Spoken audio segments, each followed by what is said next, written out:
대부분은 사실 한국 분들의 경우에는 귀연골이나 비중격 연골을 선택하시는 비중이 조금 더 많으시고요. 외국인 분들의 경우에는 조금 더 늑연골을 선호하시는 분들이 많아요. 안녕하세요. 반호박이 성형외과 이유정 원장입니다. 오늘은 자가늑연골을 사용한 코 성형에 대해서 알아보는 시간을 갖도록 하겠습니다. 자가늑연골은 본인의 갈비뼈 안쪽에 위치한 연골을 말을 하는 거고요. 이것을 채취해서 코 성형의 재료로 사용을 하는 것입니다.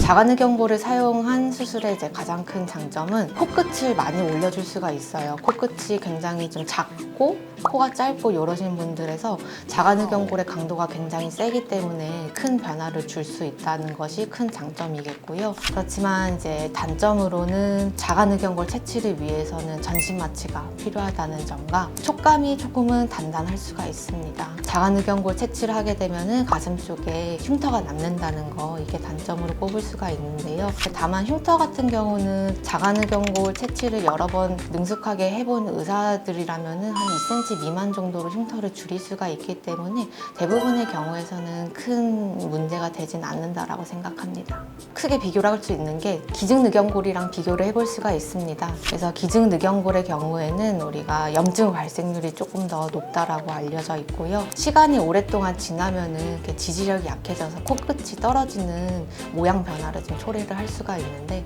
자가늑연골은 그에 비해서 염증으로부터 비교적 자유롭다라는 장점이 있고요. 이게 시간이 오랫동안 지나도 지지력이 오랫동안 유지가 된다는 장점이 있습니다.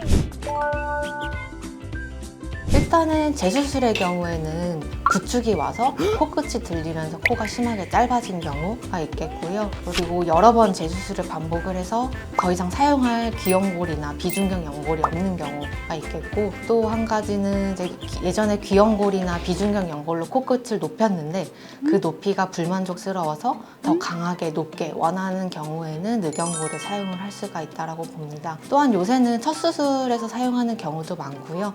첫 수술이지만 내가 심한 복코, 코가 많이 짧고 그다음에 코끝에 이제 조직이 많이 두껍고 피부가 질긴 경우에는 그걸 늘려주기 위해서는 강한 힘이 필요하기 때문에 이런 경우에도 늑연골을 사용하기도 합니다. 그리고 이제 코끝뿐만이 아니라 콧대에도 사용을 해줄 수가 있고요. 내가 이제 보형물에 거부감이 있는 경우에는 자가늑연골을 이용을 해서 올려줄 수도 있고, 여러 번 염증으로 인해서 더 이상 실리콘 보형물을 사용하지 못하는 경우에도 자가늑연골을 이용해서 콧대를 올려줄 수가 있습니다.